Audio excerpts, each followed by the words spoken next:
안녕하십니까, 책돌입니다. 오늘 소개해드릴 책은 내 안의 기적을 만나라입니다.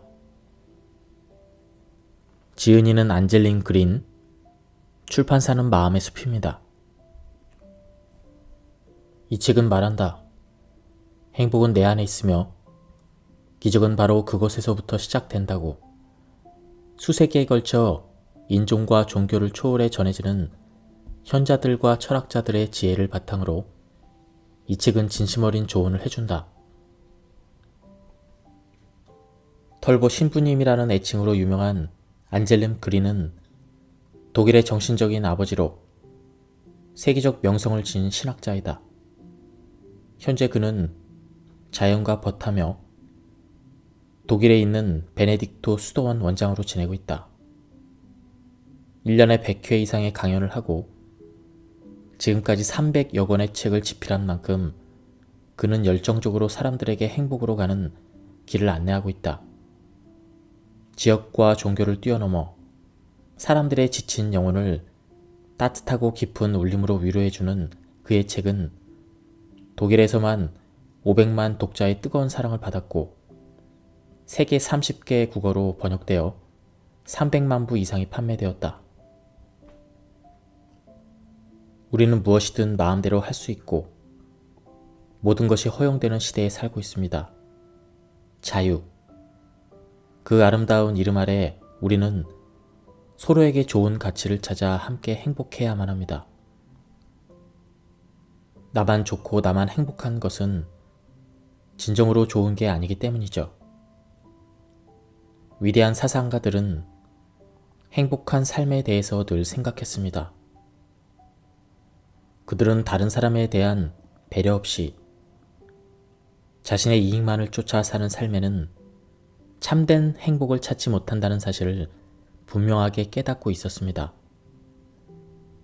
우리의 삶이 성공적인지 아닌지는 우리가 올바른 가치를 추구하느냐 아니냐에 달려 있습니다. 그것이 우리의 길잡이가 될 것이고 가치 있고 행복한 삶을 살게 해줄 것입니다.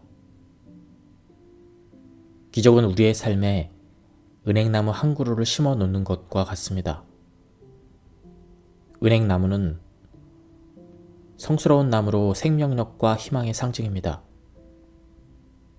은행나무는 갑작스러운 회오리 바람이나 도시의 스모그, 길에 뿌리는 염화 나트륨에도 강하다고 알려져 있습니다. 삶에서 기적을 믿는 사람은 날마다 견뎌야 하는 부정적인 영향력들을 강건하게 버텨낼 수 있습니다. 우리의 마음을 오염시키는 상처와 분노와 고통 속에서 기적은 당신의 삶을 지켜주기 때문입니다. 진정으로 행복해지고 싶은 사람이라면 자신의 내면에 있는 반대되는 두 가지 요소를 고려해야만 합니다. 육체와 영혼, 빛과 어둠, 장점과 약점. 이런 두 가지 면을 하나이면서 두 개인 은행잎처럼 하나로 합칠 수 있는 사람은 참으로 현명한 사람이며 그런 사람의 삶은 성공한 것입니다.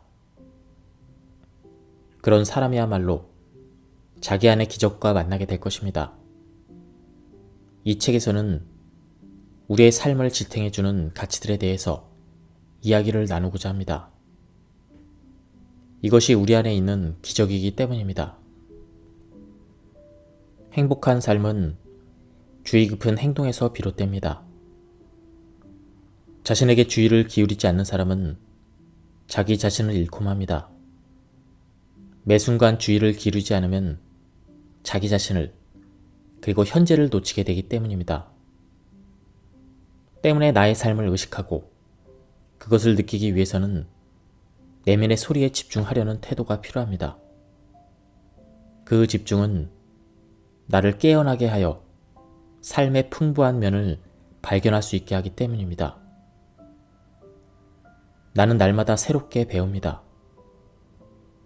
잠에서 깨어날 때마다 새로운 생명을 선물 받은 듯한 느낌이 듭니다. 마치 내가 부활한 것처럼 말입니다. 매일 아침 나는 내 안에 깃든 두려움과 어둠의 무덤에서 깨어납니다. 나는 일어나고 나를 의지하고 하루를 견뎌냅니다. 주의 깊은 마음은 두려움과 경직을 이겨내게 합니다. 작고 단순한 것에서 본래의 소중한 것이 밝게 드러나게 합니다. 아침은 이런 마음으로 시작됩니다. 주의를 기울이면 씻는 것 또한 단지 몸의 더러움을 닦아내는 일이 아닙니다. 씻는 행위를 존중하고 받아들이면 이를 통해 모든 허상의 때를 닦아낼 수 있게 됩니다. 우리는 불분명한 것들을 깨끗하게 닦아내 신이 만들어주신 본래의 맑은 모습이 드러나도록 해야 합니다. 그러면 내 안에 환하게 빛나는 아름다움을 받아들일 수 있게 되기 때문입니다. 나에게 주어진 길을 주의 깊은 태도로 걸어가면 그 안에 담긴 뜻을 깨달을 수가 있습니다. 그리고 의존적인 태도에서 벗어나 내면의 변화를 향해 나의 길을 계속해서 걸어갈 수 있습니다. 내 인생의 목표를 향해 나아가는 나를 의식할 수 있기 때문입니다. 주의를 기울여야 하는 모든 행동은 주변의 사물과 사람을 새로운 시각으로 더 깊게 받아들일 수 있게 하고 그 모든 것에 더욱 주의를 기울여 바라볼 수 있게 합니다. 그리해 마침내 깨어있는 눈으로 세상 만물의 본 모습을 볼 수 있게 합니다. 사람들은 말합니다. 정말 외로워요. 나를 찾아오는 사람이 하나도 없어요. 무언가를 함께 나눌 수 있는 사람이 내 곁에 있다면 얼마나 좋을까요? 이들에게는 혼자라는 사실이 고통의 원인입니다. 하지만 혼자 있는 상태를 의식적으로 받아들이면 이를 즐길 수 있습니다. 변한 것은 오직 관점뿐이지만 바로 여기에서 엄청난 차이가 비롯됩니다. 그러면 서글프고 고통스럽기만 했던 상황 속에서 자유로운 기분을 느끼고 고요히 즐기며 그 안에서 찾은 평화를 감사하게 받아들일 수 있게 됩니다. 혼자인 까닭에 나는 인간의 원초적인 그리움을 조금이라도 맛볼 수 있습니다. 또한 다양한 것들과 조화를 이룰 수 있으며 세상 모든 것과 하나가 되는 기회를 얻을 수 있습니다. 모든 것과 하나가 되면 현실을 있는 그대로 받아들이게 됩니다. 그러면 현실의 비밀을, 그 내밀한 속내를 깨닫게 됩니다. 나이 들어가는 것을 긍정적으로 받아들이고 나이가 주는 기회를 잘 활용할 수 있는 사람만이 행복한 내일을 맞을 수가 있습니다. 하루하루 멀어지는 젊음을 잡으려고 안간힘을 쓰기보다는 멋지게 나이 들어가는 자신의 모습을 그리면서 오늘을 바라보세요. 완성된 나의 모습을 그리며 새로운 나의 모습을 받아들이는 겁니다. 젊음을 선선히 떠나보낼 수 있는 사람만이 생생하게 살아있을 수 있습니다. 나이 드는 것은 성숙해지기에 더없이 좋은 기회입니다. 나이 들어가면서 느끼고 경험한 모든 것이 나를 현명한 사람으로 만들어줍니다. 나이가 들면서 내 안에서 자라는 현명함은 우리 삶에 던져진 한 줄기 따사로운 햇살과도 같습니다. 이 부드러운 빛 속에서 우리는 삶을 있는 그대로 바라볼 용기를 가지게 됩니다. 하지만 나이가 드는 것에도 분명 고통이 따릅니다. 삶을 의식적으로 이어나가야 할 뿐 아니라 힘겹고 고통스러운 면까지 있는 그대로 받아들여야 하는 까닭입니다. 신부가 되기 위해 수련을 하던 시절, 제게 큰 가르침을 주신 신부님이 계셨습니다.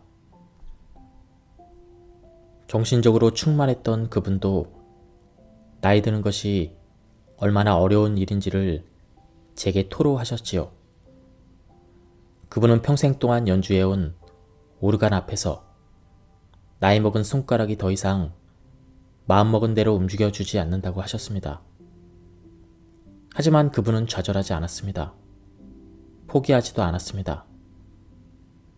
다만 더는 오르간을 화려하게 연주할 수 없다는 사실을 담담하게 받아들였습니다. 그러자 놀라운 일이 일어났습니다. 그분의 음악에 새로운 장이 열린 것입니다. 그분은 점심 식사를 마치고 혼자서 교회에서 보낼 수 있는 시간이 날 때마다 오르간 앞에 앉았습니다. 그리고 낮고 느린 선율의 즉흥곡을 연주했습니다. 점차 그 선율들이 노래가 되고 시가 되어 듣는 이들을 감동시켰습니다. 교회 한쪽에 가만히 앉아있는 신부님의 오르간이 나지막이 속삭이는 이야기에 귀를 기울이는 사람들도 하나 둘 생겨났습니다. 그 이야기들은 너무나도 맑고 고와서 듣는 이의 영혼을 따뜻하게 어루만져 주었습니다.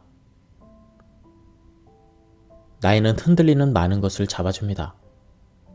나이가 들면 더 이상 하고 싶은 것을 마음껏 할 수 없을 것 같아서 나이 드는 것이 싫었다는 어느 여든 노인의 말씀이 생각납니다. 하지만 막상 나이가 들고 보니 그런 것들을 전혀 하고 싶지 않다는 사실을 깨달았다고 합니다.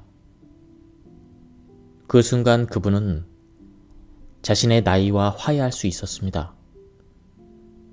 이 세상에는, 그리고 자신의 인생에는 그보다 훨씬 더 중요한 것들이 많다는 사실을 가슴으로 느낄 수 있게 되었습니다. 나이는 우리에게 근본적인 것들을 일깨워줍니다. 나이는 우리로 하여금 공간감을 가지게 합니다. 그리에 해야 할 일들로 가득한 일상으로부터 적당한 거리를 유지하여 자신을 쉴 새 없이 몰아치는 일들로부터 우리를 지켜줍니다. 나이가 들면 도초에 걸려있는 커튼을 걷어낼 용기가 생깁니다.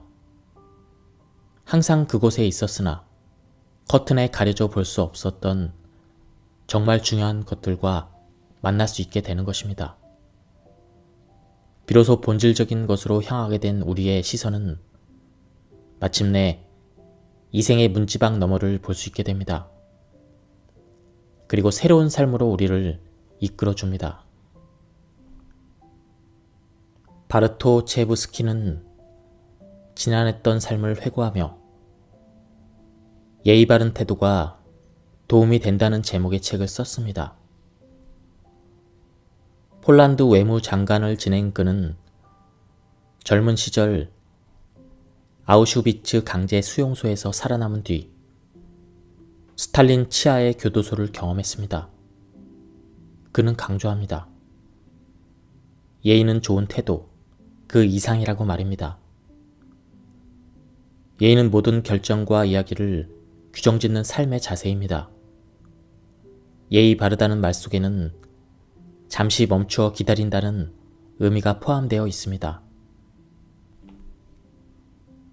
자신의 바쁜 걸음을 잠시 멈추고 다른 사람을 기다려주는 바로 그 순간, 우리는 그 사람을 진정으로 인지할 수 있게 됩니다.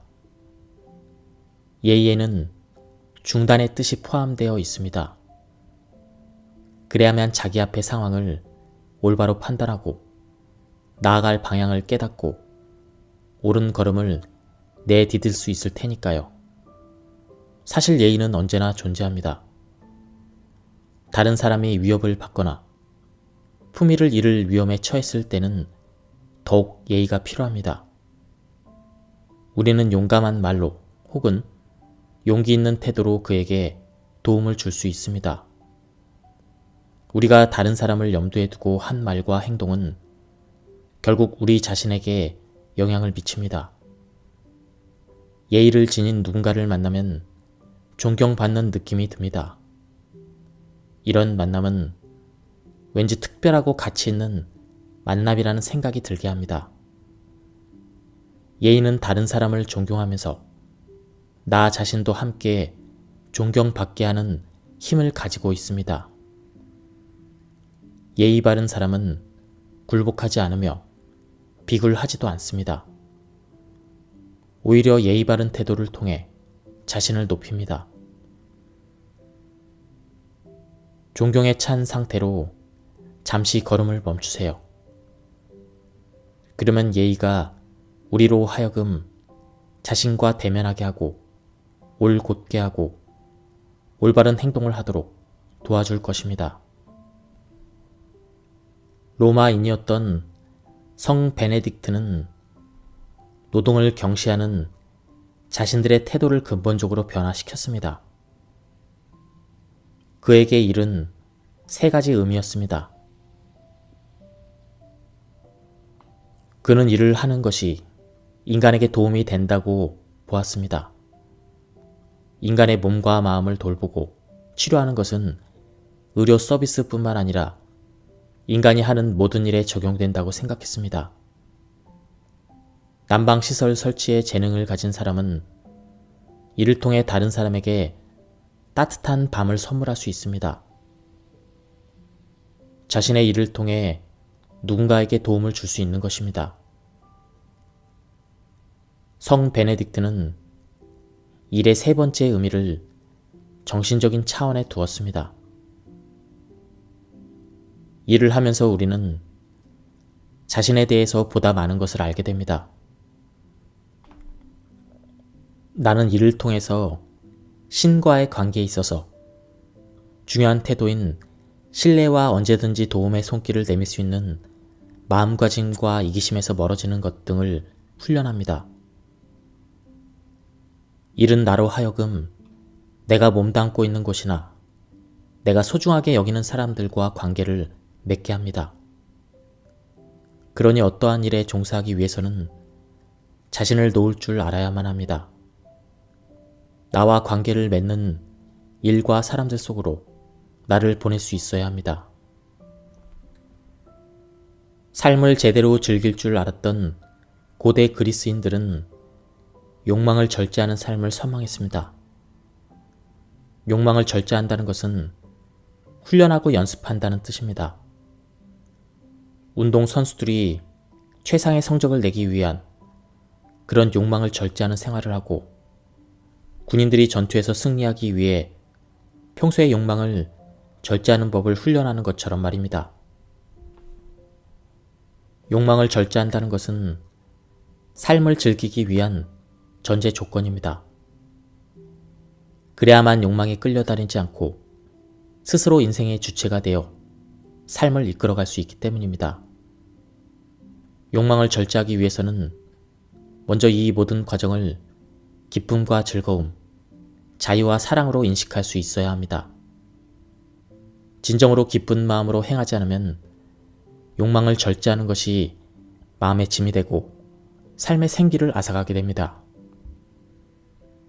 삶에 대한 기쁨에서 저절로 우러나온 마음이 욕망을 억제하면 우리는 내면의 자유를 얻고 삶에 대한 기쁨을 맛보며 생기를 얻을 수 있습니다. 우리는 좋은 일뿐 아니라 살아오면서 겪은 나쁜 일들도 기억해야 합니다.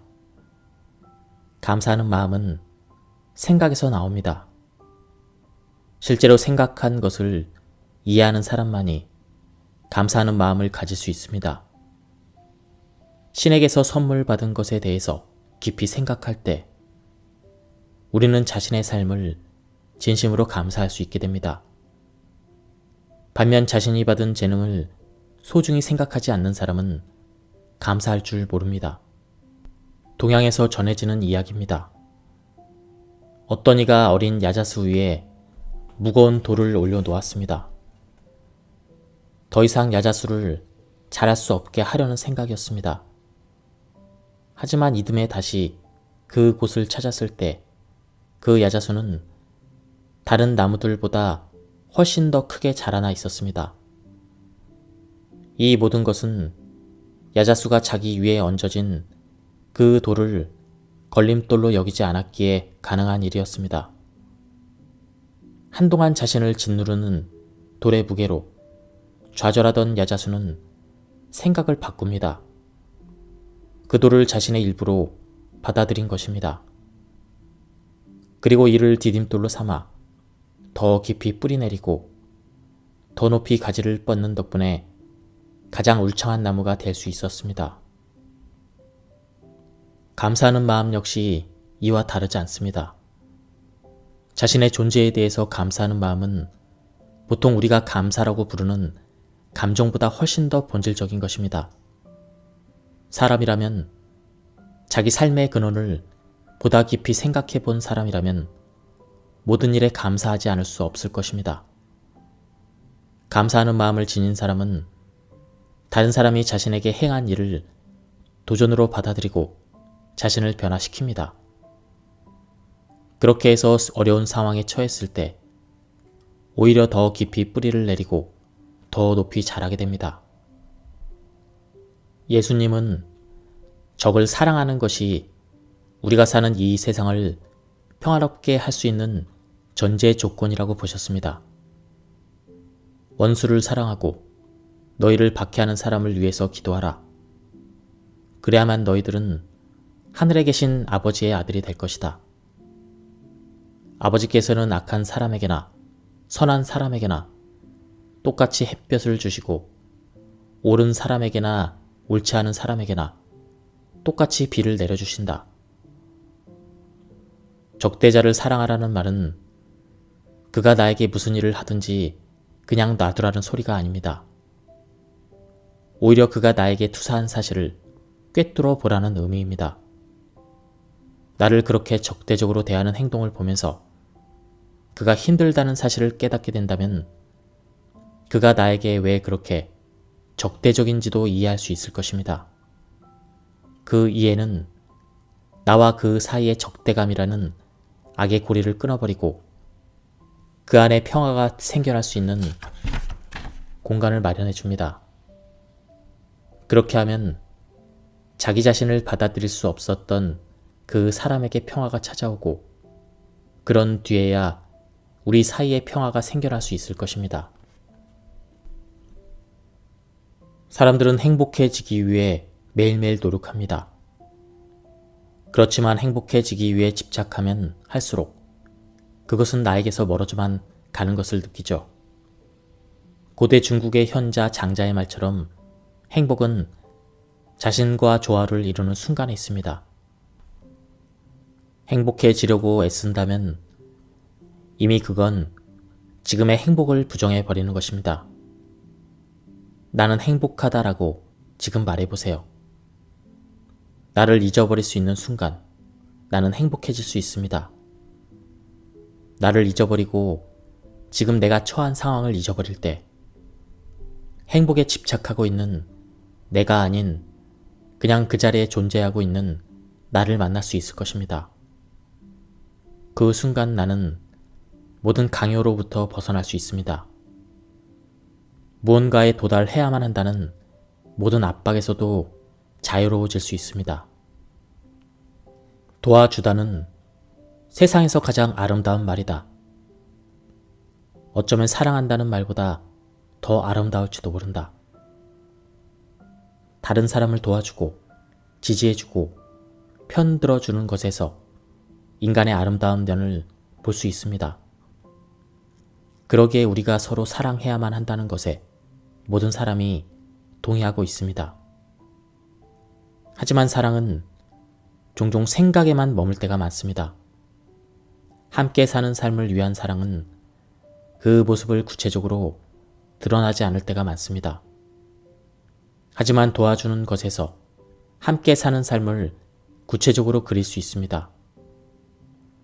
그것은 작은 일상의 행복에서도 드러나기 때문입니다. 우리는 늘 선과 사랑에 대해서 쉽게 이야기합니다.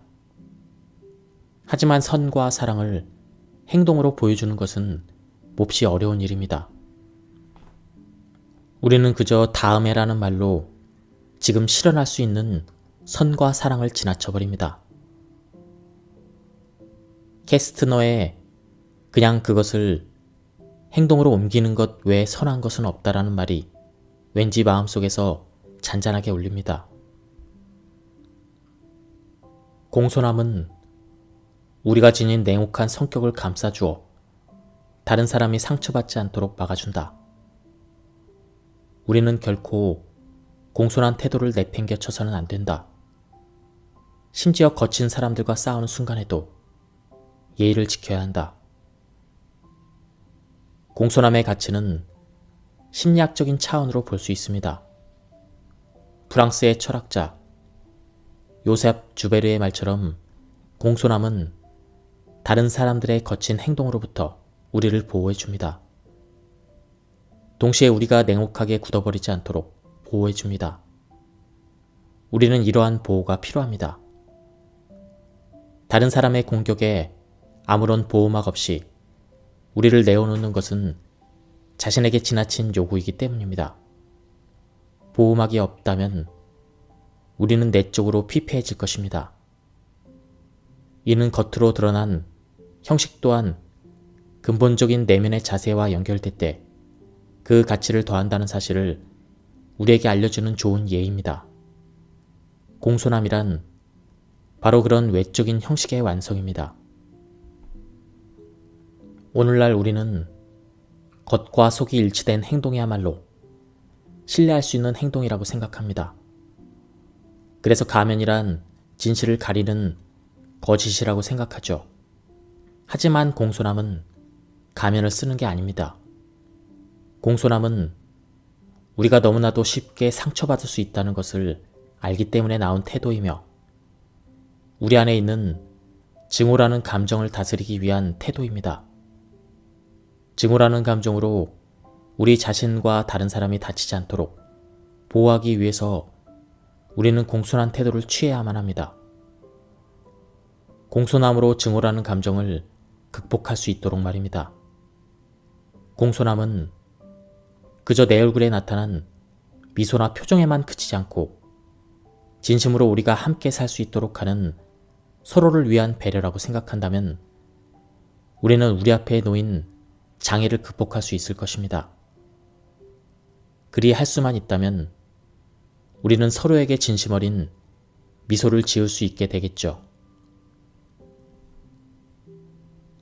온 세상의 마음을 어루만졌던 마더 테레사를 볼 때면 작은 체구의 여인에게서 어떻게 그런 놀라운 힘이 솟아나는지 궁금했습니다.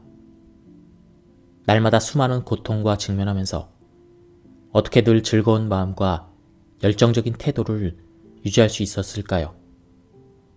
이에 마더 테레사는 이렇게 대답하셨습니다. 즐거운 가슴은 사랑으로 불타는 마음에서 생겨난다. 가슴이 사랑으로 타오르기 때문에 그녀는 늘 즐거웠던 것입니다. 사랑은 도덕적인 명령이 아닙니다. 사랑하라고 우리 스스로에게 강요한다면 이보다 지나친 요구는 없습니다. 우리의 마음에 사로잡힌 사랑만이 가슴을 뛰게 합니다. 그러니 우리의 가슴을 뛰게 하는 것은 신성한 힘이요, 우리를 타오르게 하는 불인 것입니다. 사랑과 기쁨의 공통점은 둘 다 가슴을 활짝 열어주어 우리의 마음을 넓어지게 한다는 데 있습니다. 넓은 마음만이 사랑을 받아들일 수 있기 때문입니다. 지금 당신의 마음을 활짝 열어 온 세상의 기쁨과 사랑을 느껴보시기 바랍니다. 너희도 죽은 사람과 같이 행동하라. 칭찬에도 질책에도 이끌리지 마라. 그러면 너희 삶은 성공할 것이다. 사람들의 칭찬은 우리에게 많은 영향을 줍니다. 지나치게 칭찬에 민감하다면 당신은 스스로 사는 게 아니라 사라지는 것입니다. 칭찬을 위해 행동하고 칭찬받기를 갈구하면서 말입니다. 그러므로 우리 스스로 칭찬과 질책을 정의 내려서는 안 됩니다.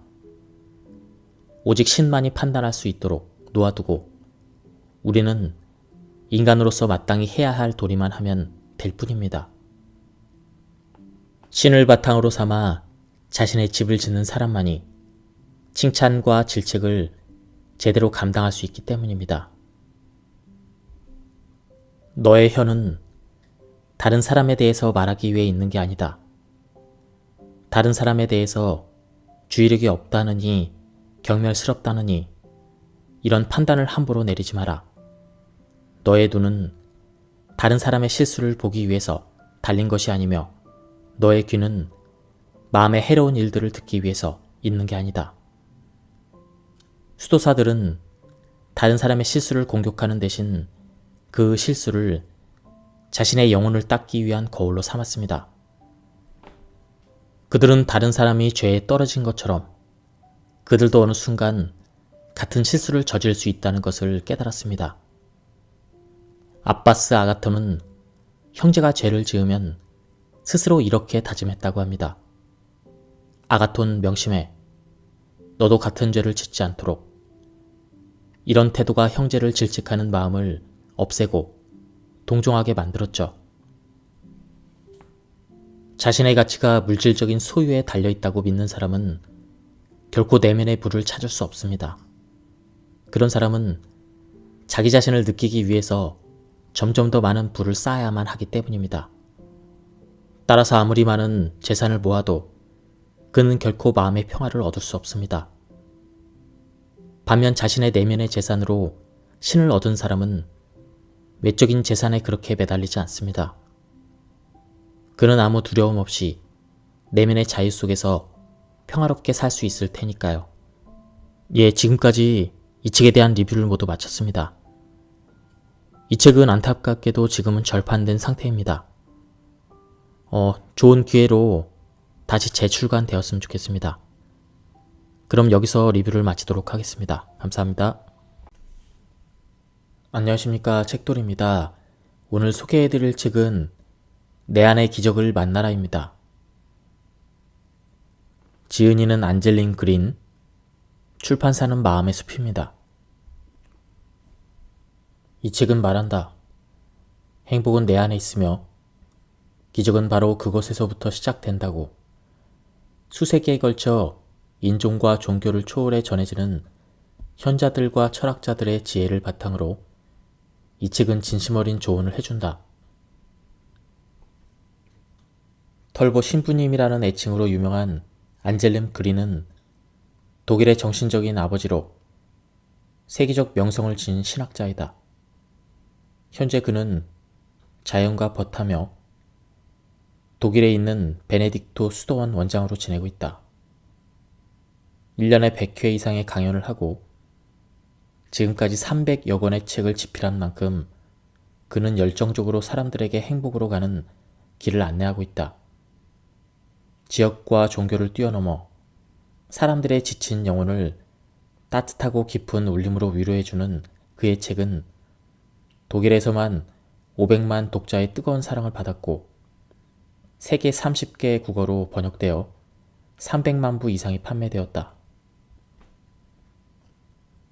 우리는 무엇이든 마음대로 할 수 있고 모든 것이 허용되는 시대에 살고 있습니다. 자유. 그 아름다운 이름 아래 우리는 서로에게 좋은 가치를 찾아 함께 행복해야만 합니다. 나만 좋고 나만 행복한 것은 진정으로 좋은 게 아니기 때문이죠. 위대한 사상가들은 행복한 삶에 대해서 늘 생각했습니다. 그들은 다른 사람에 대한 배려 없이 자신의 이익만을 쫓아 사는 삶에는 참된 행복을 찾지 못한다는 사실을 분명하게 깨닫고 있었습니다. 우리의 삶이 성공적인지 아닌지는 우리가 올바른 가치를 추구하느냐 아니냐에 달려 있습니다. 그것이 우리의 길잡이가 될 것이고 가치 있고 행복한 삶을 살게 해줄 것입니다. 기적은 우리의 삶에 은행나무 한 그루를 심어 놓는 것과 같습니다. 은행나무는 성스러운 나무로 생명력과 희망의 상징입니다. 은행나무는 갑작스러운 회오리 바람이나 도시의 스모그, 길에 뿌리는 염화 나트륨에도 강하다고 알려져 있습니다. 삶에서 기적을 믿는 사람은 날마다 견뎌야 하는 부정적인 영향력들을 강건하게 버텨낼 수 있습니다. 우리의 마음을 오염시키는 상처와 분노와 고통 속에서 기적은 당신의 삶을 지켜주기 때문입니다. 진정으로 행복해지고 싶은 사람이라면 자신의 내면에 있는 반대되는 두 가지 요소를 고려해야만 합니다. 육체와 영혼, 빛과 어둠, 장점과 약점. 이런 두 가지 면을 하나이면서 두 개인 은행잎처럼 하나로 합칠 수 있는 사람은 참으로 현명한 사람이며 그런 사람의 삶은 성공한 것입니다. 그런 사람이야말로 자기 안의 기적과 만나게 될 것입니다. 이 책에서는 우리의 삶을 지탱해주는 가치들에 대해서 이야기를 나누고자 합니다. 이것이 우리 안에 있는 기적이기 때문입니다. 행복한 삶은 주의 깊은 행동에서 비롯됩니다.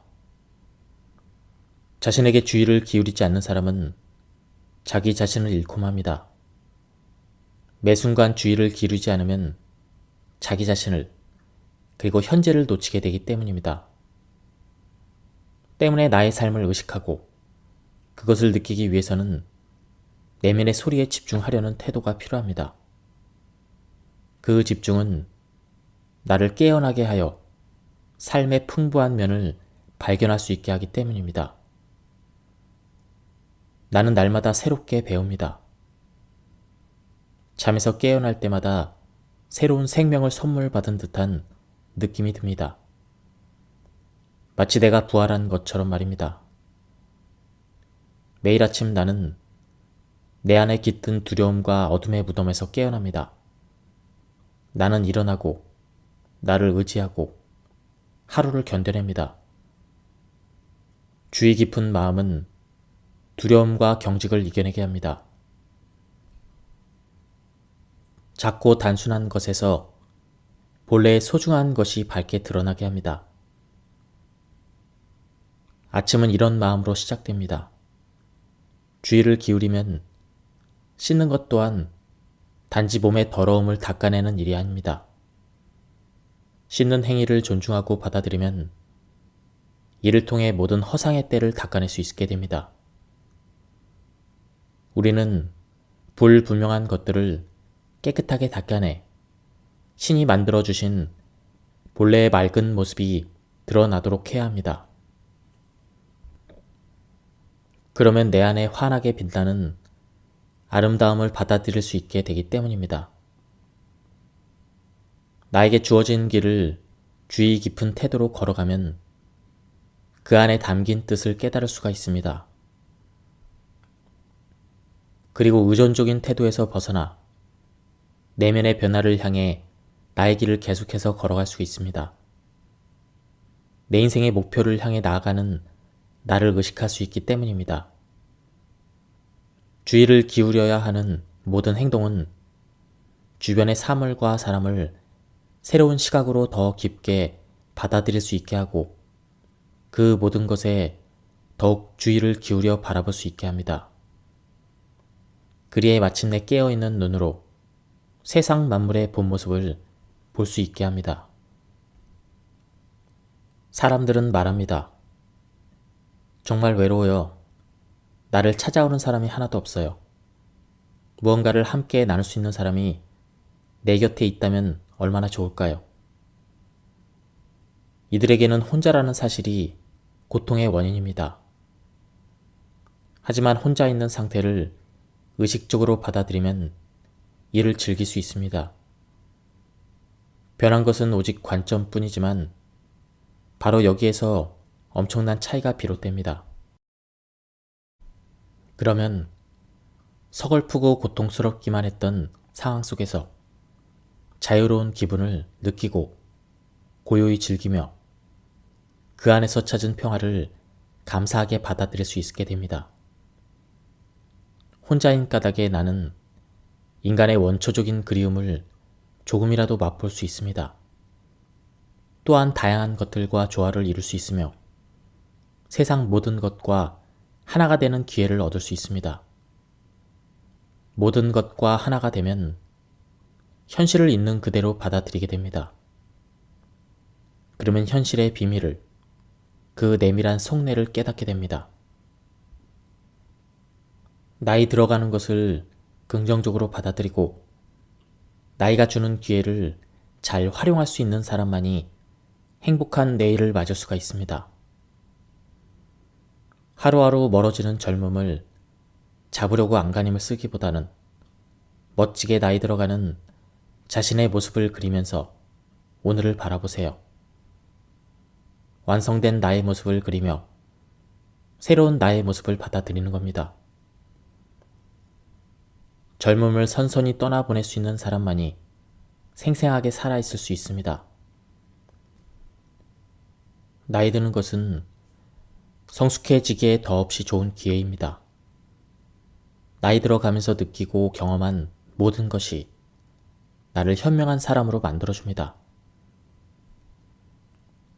나이가 들면서 내 안에서 자라는 현명함은 우리 삶에 던져진 한 줄기 따사로운 햇살과도 같습니다. 이 부드러운 빛 속에서 우리는 삶을 있는 그대로 바라볼 용기를 가지게 됩니다. 하지만 나이가 드는 것에도 분명 고통이 따릅니다. 삶을 의식적으로 이어나가야 할 뿐 아니라 힘겹고 고통스러운 면까지 있는 그대로 받아들여야 하는 까닭입니다. 신부가 되기 위해 수련을 하던 시절, 제게 큰 가르침을 주신 신부님이 계셨습니다.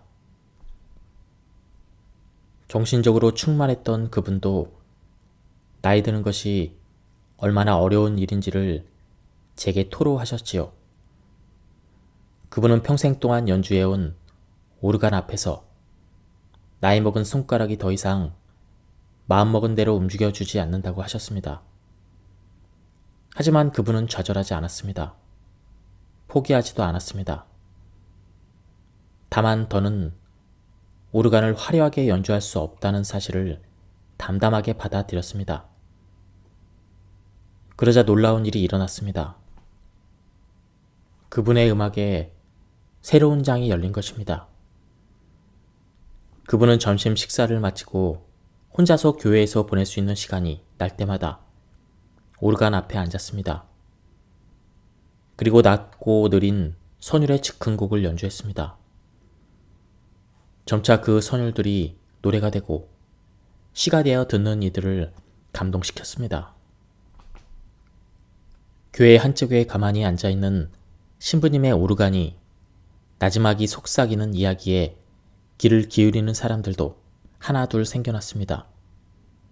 그 이야기들은 너무나도 맑고 고와서 듣는 이의 영혼을 따뜻하게 어루만져 주었습니다. 나이는 흔들리는 많은 것을 잡아줍니다. 나이가 들면 더 이상 하고 싶은 것을 마음껏 할 수 없을 것 같아서 나이 드는 것이 싫었다는 어느 여든 노인의 말씀이 생각납니다.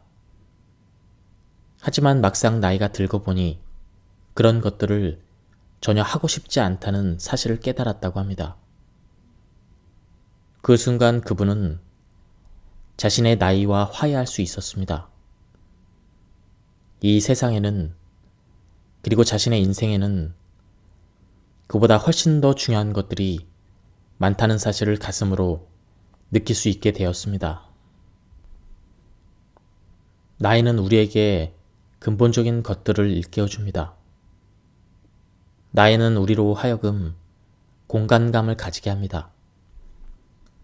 그리에 해야 할 일들로 가득한 일상으로부터 적당한 거리를 유지하여 자신을 쉴 새 없이 몰아치는 일들로부터 우리를 지켜줍니다. 나이가 들면 도초에 걸려있는 커튼을 걷어낼 용기가 생깁니다. 항상 그곳에 있었으나 커튼에 가려져 볼 수 없었던 정말 중요한 것들과 만날 수 있게 되는 것입니다.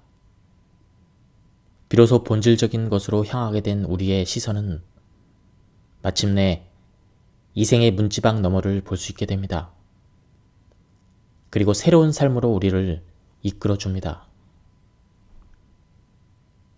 바르토 체브스키는 지난했던 삶을 회고하며 예의 바른 태도가 도움이 된다는 제목의 책을 썼습니다.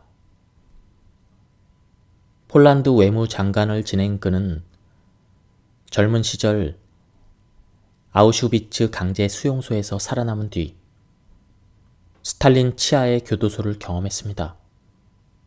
그는 강조합니다.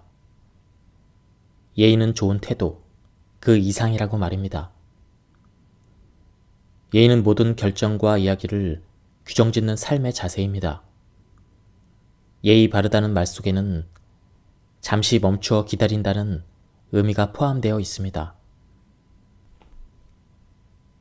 자신의 바쁜 걸음을 잠시 멈추고 다른 사람을 기다려주는 바로 그 순간, 우리는 그 사람을 진정으로 인지할 수 있게 됩니다. 예의에는 중단의 뜻이 포함되어 있습니다.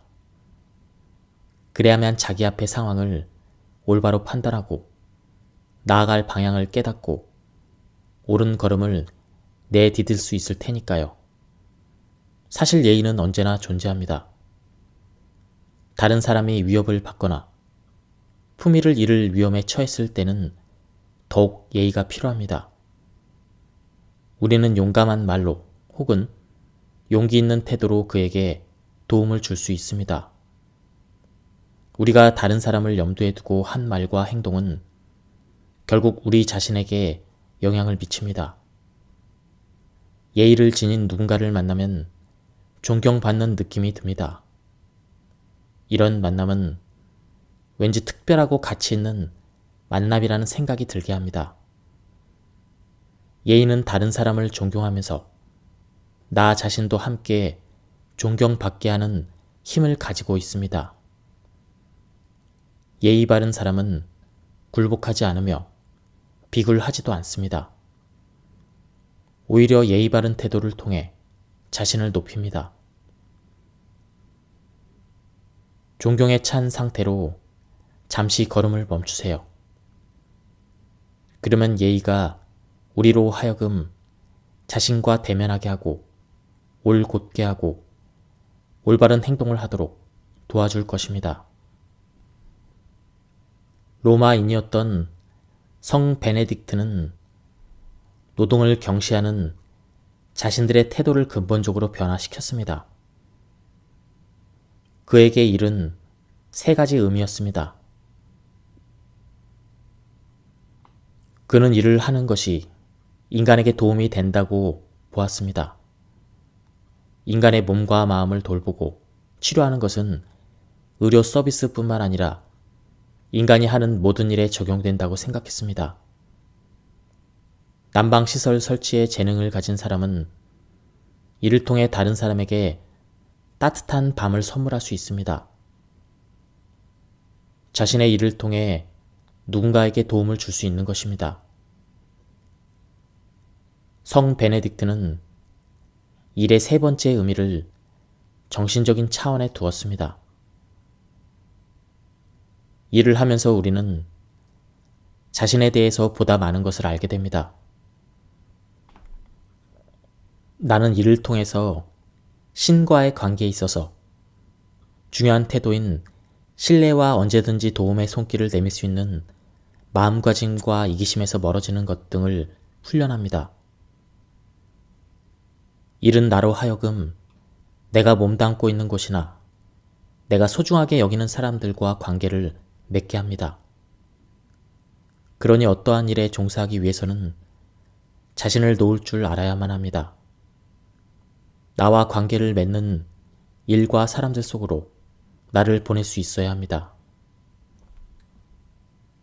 삶을 제대로 즐길 줄 알았던 고대 그리스인들은 욕망을 절제하는 삶을 선망했습니다. 욕망을 절제한다는 것은 훈련하고 연습한다는 뜻입니다. 운동 선수들이 최상의 성적을 내기 위한 그런 욕망을 절제하는 생활을 하고, 군인들이 전투에서 승리하기 위해 평소의 욕망을 절제하는 법을 훈련하는 것처럼 말입니다. 욕망을 절제한다는 것은 삶을 즐기기 위한 전제 조건입니다. 그래야만 욕망에 끌려다니지 않고 스스로 인생의 주체가 되어 삶을 이끌어갈 수 있기 때문입니다. 욕망을 절제하기 위해서는 먼저 이 모든 과정을 기쁨과 즐거움, 자유와 사랑으로 인식할 수 있어야 합니다. 진정으로 기쁜 마음으로 행하지 않으면 욕망을 절제하는 것이 마음의 짐이 되고 삶의 생기를 앗아가게 됩니다. 삶에 대한 기쁨에서 저절로 우러나온 마음이 욕망을 억제하면 우리는 내면의 자유를 얻고 삶에 대한 기쁨을 맛보며 생기를 얻을 수 있습니다. 우리는 좋은 일뿐 아니라 살아오면서 겪은 나쁜 일들도 기억해야 합니다. 감사하는 마음은 생각에서 나옵니다. 실제로 생각한 것을 이해하는 사람만이 감사하는 마음을 가질 수 있습니다.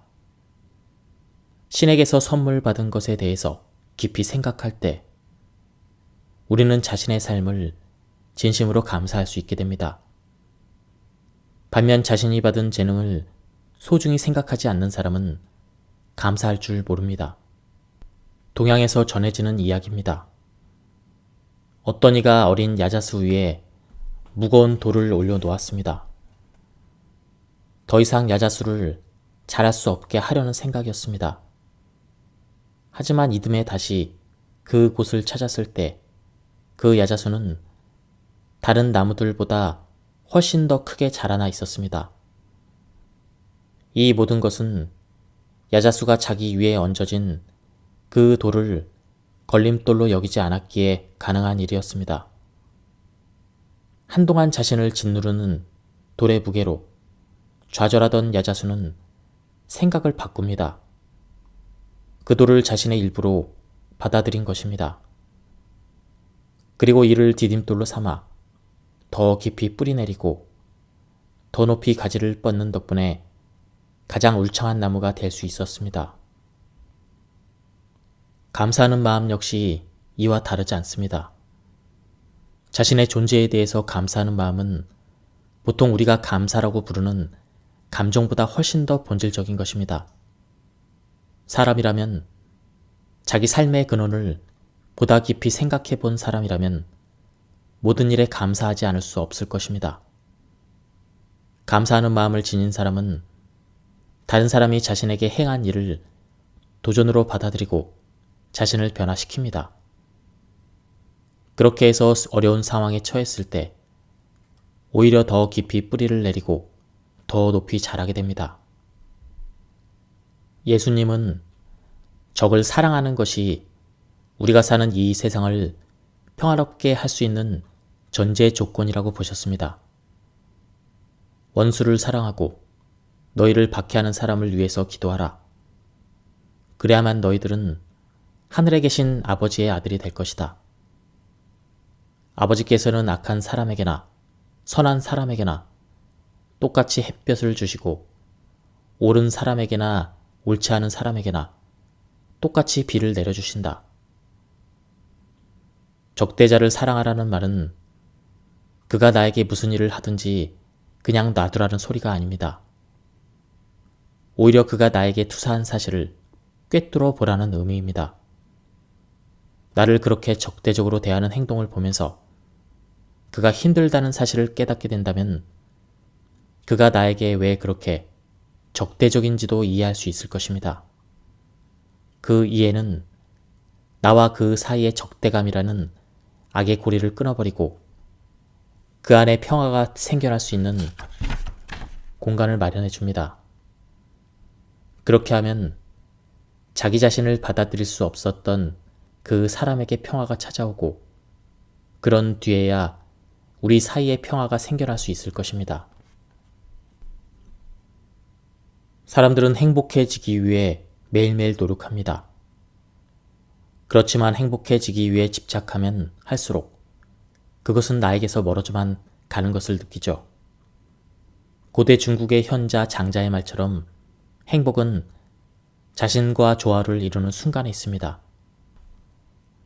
행복해지려고 애쓴다면 이미 그건 지금의 행복을 부정해 버리는 것입니다. 나는 행복하다라고 지금 말해보세요. 나를 잊어버릴 수 있는 순간 나는 행복해질 수 있습니다. 나를 잊어버리고 지금 내가 처한 상황을 잊어버릴 때 행복에 집착하고 있는 내가 아닌 그냥 그 자리에 존재하고 있는 나를 만날 수 있을 것입니다. 그 순간 나는 모든 강요로부터 벗어날 수 있습니다. 무언가에 도달해야만 한다는 모든 압박에서도 자유로워질 수 있습니다. 도와주다는 세상에서 가장 아름다운 말이다. 어쩌면 사랑한다는 말보다 더 아름다울지도 모른다. 다른 사람을 도와주고 지지해주고 편들어주는 것에서 인간의 아름다운 면을 볼 수 있습니다. 그러기에 우리가 서로 사랑해야만 한다는 것에 모든 사람이 동의하고 있습니다. 하지만 사랑은 종종 생각에만 머물 때가 많습니다. 함께 사는 삶을 위한 사랑은 그 모습을 구체적으로 드러나지 않을 때가 많습니다. 하지만 도와주는 것에서 함께 사는 삶을 구체적으로 그릴 수 있습니다. 그것은 작은 일상의 행복에서도 드러나기 때문입니다. 우리는 늘 선과 사랑에 대해서 쉽게 이야기합니다. 하지만 선과 사랑을 행동으로 보여주는 것은 몹시 어려운 일입니다. 우리는 그저 다음에라는 말로 지금 실현할 수 있는 선과 사랑을 지나쳐버립니다. 캐스트너의 그냥 그것을 행동으로 옮기는 것 외에 선한 것은 없다라는 말이 왠지 마음속에서 잔잔하게 울립니다. 공손함은 우리가 지닌 냉혹한 성격을 감싸주어 다른 사람이 상처받지 않도록 막아준다. 우리는 결코 공손한 태도를 내팽개쳐서는 안 된다. 심지어 거친 사람들과 싸우는 순간에도 예의를 지켜야 한다.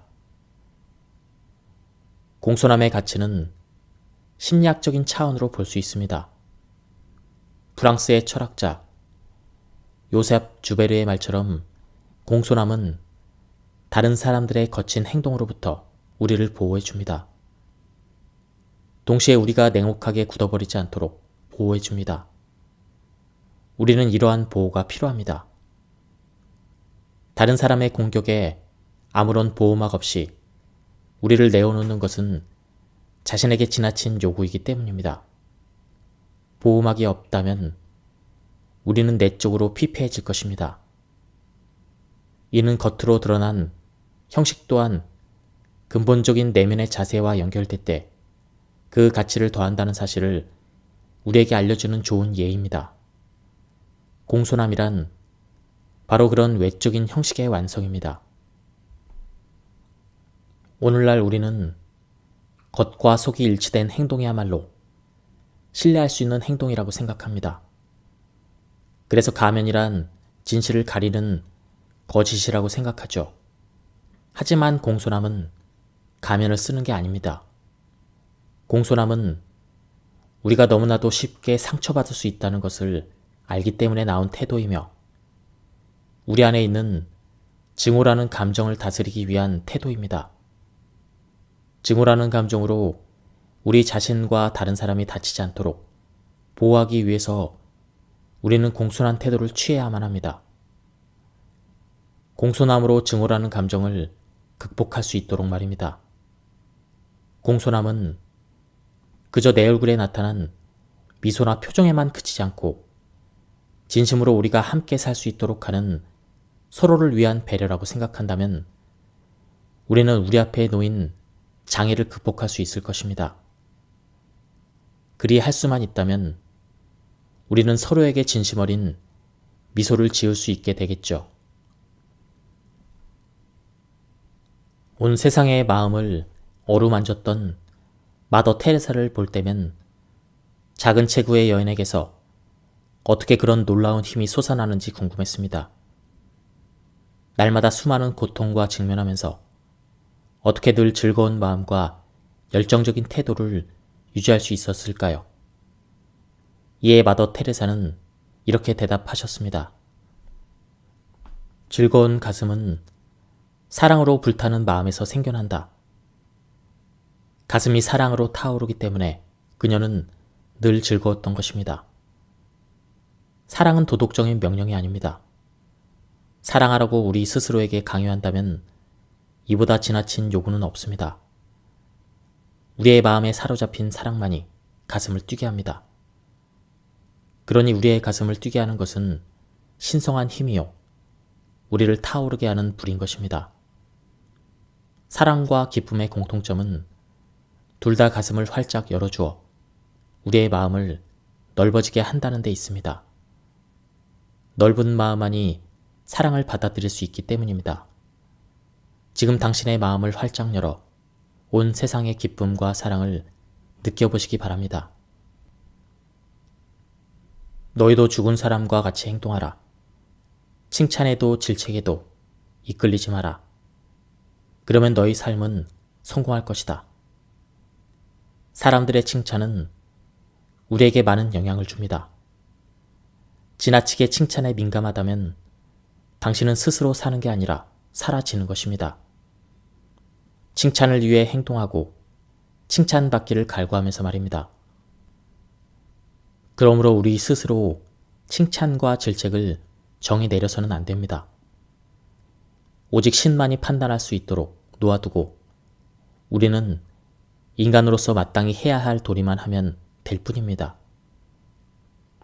신을 바탕으로 삼아 자신의 집을 짓는 사람만이 칭찬과 질책을 제대로 감당할 수 있기 때문입니다.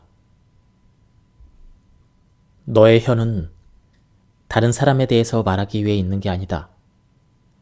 다른 사람에 대해서 주의력이 없다느니 경멸스럽다느니 이런 판단을 함부로 내리지 마라. 너의 눈은 다른 사람의 실수를 보기 위해서 달린 것이 아니며 너의 귀는 마음에 해로운 일들을 듣기 위해서 있는 게 아니다. 수도사들은 다른 사람의 실수를 공격하는 대신 그 실수를 자신의 영혼을 닦기 위한 거울로 삼았습니다. 그들은 다른 사람이 죄에 떨어진 것처럼 그들도 어느 순간 같은 실수를 저질 수 있다는 것을 깨달았습니다. 아바스 아가톤은 형제가 죄를 지으면 스스로 이렇게 다짐했다고 합니다. 아가톤 명심해. 너도 같은 죄를 짓지 않도록.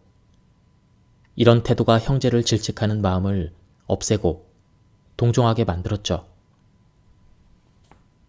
자신의 가치가 물질적인 소유에 달려있다고 믿는 사람은 결코 내면의 불을 찾을 수 없습니다.